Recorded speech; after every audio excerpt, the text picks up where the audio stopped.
So this short video is to illustrate a workflow to import cadastral data in the first step, and then to compute the intersection with the road project.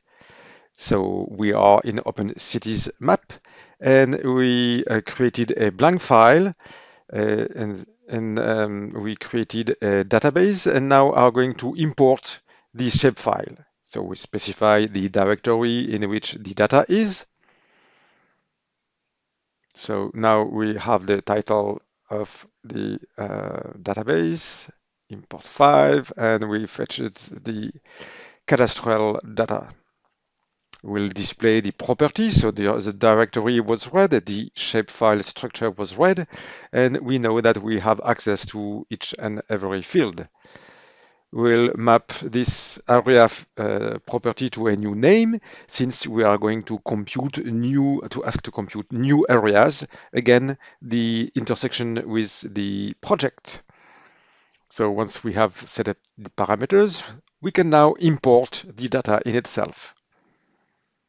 So now we have all the cadastral areas.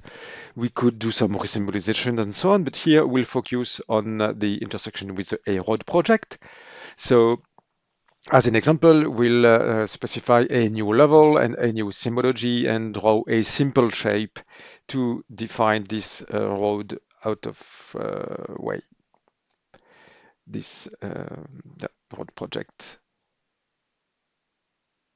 And we'll draw a single polygon. If we had a open roads project, we could compute a terrain model with the whole project, any corridors we want, and we could compute the outline of this terrain model, the boundary of the model, and reference it into map. That's this red shape. So now we are going to compute the intersection. So we'll create a new data model, either in the current DGN file or in a new DGN file, depending on our workflow. So now we'll specify it inside this exact same DGN, and we'll just create a new model.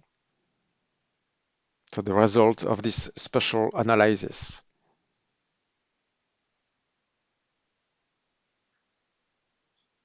So once the data structure is created, since we are inside the same model, we access the original cadastral data, and now the shapefile, the red shape we drawn.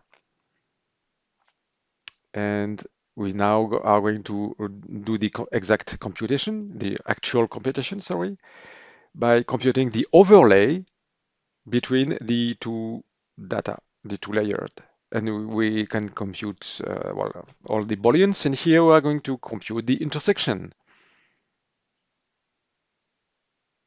So the result of the intersection is stored in a new layer, in which we have the results we wanted. That is, what are the parcels impacted by the project, and what's the area, and so on. So here we could do reports in Excel, in tabular data, the way you want, or recolor it, or do whatever further representation we would need.